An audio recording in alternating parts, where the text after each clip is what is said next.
प्रिय विद्यार्थियों, सुप्रभातम। मैं डॉक्टर इंदिरा गुप्ता, सह आचार्य संस्कृत। विद्यार्थियों, धर्म सिंधु ग्रंथ की इस श्रृंखला में आज हम मनवादी तिथि निर्णय है पर विचार करेंगे। मनवादी तिथियां प्रत्येक प्रलय के बाद जिस तिथि को फिर से सृष्टि का प्रारंभ हुआ था या पुनः सृष्टि का प्रारंभ हुआ, वे तिथियां मनवादी तिथियां कहलाती हैं। और इन मनवादी तिथियों के आधार पर 14 मनवंतर कहे जाते हैं। शांभुव मनवंतर, स्वरोचिष मनवंतर, औतम मनवंतर, तामस मनवंतर, रेवत, चाक्षुष, वैवस्वत मनवंतर। वर्तमान में हम वैवस्वत मनवंतर में रह रहे हैं।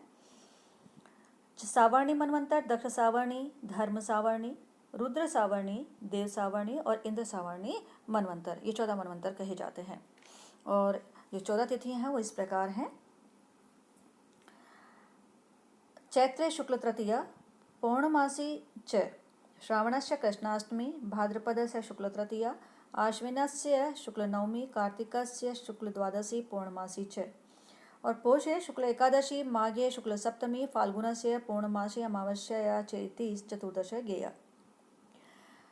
चैत्र में शुक्ल पक्ष की तृतीया और पूर्णिमा मनवादी तिथि है। ज्येष्ठ महीने में पूर्णिमा और आषाढ़ मास में शुक्ल पक्ष की दसवीं और पौर्णमासी, ये मनवादी तिथि कही जाती हैं।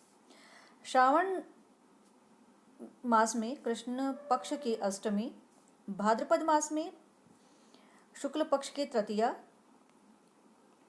आश्विन मास में शुक्ल पक्ष की नवमी, कार्तिक की शुक्ल द्वादशी और पूर्णिमा, और पौष मास में शुक्ल एकादशी, माघ मास में शुक्ल पक्ष की सप्तमी, फाल्गुन मास में पूर्णिमा और अमावस्या, ये 14 मनवंतर या मनवादी तिथियां कही गई हैं। ये मनवादी तिथियां शुक्ल पक्ष की देव और पितृकर्म में पूर्वाह्न व्यापिनी ग्राह्या हैं। एतास्तु मनवादय कृष्ण पक्षस्था देवे पितृ कर्मणि पूर्वाह्न व्यापिनो ग्राह्या। पूर्वाहोत्र द्वेधा विभक्तं द्विन पूर्वो भाग तत्रैव श्राद्धादि विधानात्। यह पूर्वाह्न जो दिन है उसका 2 भाग करके पहला भाग पूर्वाह्न, इसी में श्राद्ध आदि कर्म होते हैं। आगे भी कहते हैं, देवात् मानुषात् अपराधात् पूर्वाह्ने श्राद्ध अनुष्ठान असंभवे अपराह्न व्यापिनो ग्राह्य। कि मनुष्य के अपराध से या देवात् मतलब भाग्यवश पूर्वाह्न में श्राद्ध आदि न हो सके तो अपराह्न व्यापिनी तिथियां लेनी चाहिए। दिन के पूर्वाह्न या अपराह्न में श्राद्ध आदि करें, न कि दिन के उत्तरार्धगत मध्याह्न भाग में। यह तात्पर्य समझना चाहिए। कृष्ण पक्ष की मनवादी तिथियां तो देव और पितृ कर्म में दिन का 5 भाग करने पर चौथे भाग रूपी अपराह्न व्यापिनी ग्रहण करने योग्य होती हैं। मनवादी तिथियों में बिना पिंड का श्राद्ध करना चाहिए। मनवादी तिथियों में श्राद्ध करने से 2000 वर्षों तक पितरों की तृप्ति होती है। मनवादी श्राद्ध नित्य है, इसलिए उसके न करने से त्वं भुव प्रतिमानम इस ऋग्वेद के मंत्र का 100 बार जल में खड़ा होकर जपरूप प्रायश्चित करना चाहिए, ऐसा धर्मशास्त्राचार्यों का मत है। जैसे कि 14 मनवादी तिथियां हैं, ऐसे ही हम ये भी जानते हैं कि जो 4 युग हैं, उन 4 युगों की जो 4 तिथियां हैं वो युगादि तिथियां कहलाती हैं। जैसे सतयुग है, त्रेता युग है, द्वापर युग और कलयुग, ये 4 युग कहे गए हैं। और इन 4 युगों का जो प्रारंभ हुआ था उन तिथियों को युगादि तिथियां कहते हैं। सतयुग के प्रारंभ के समय से चल रही हैं ये। सतयुग से प्रारंभ का समय कार्तिक शुक्ल पक्ष की नवमी है।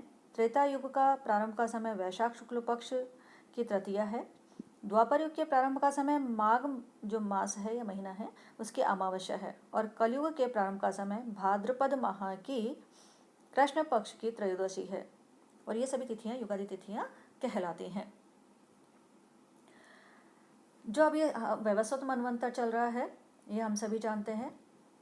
और सभी युगादि और मनवादी तिथियों को उपनयन, शिक्षा प्रारंभ जो होती है, शिक्षा प्रारंभ या कह दें उपनयन संस्कार, विवाह, गृह निर्माण तथा गृह प्रवेश और यात्रा आदि के मुहूर्त में त्याग देना चाहिए।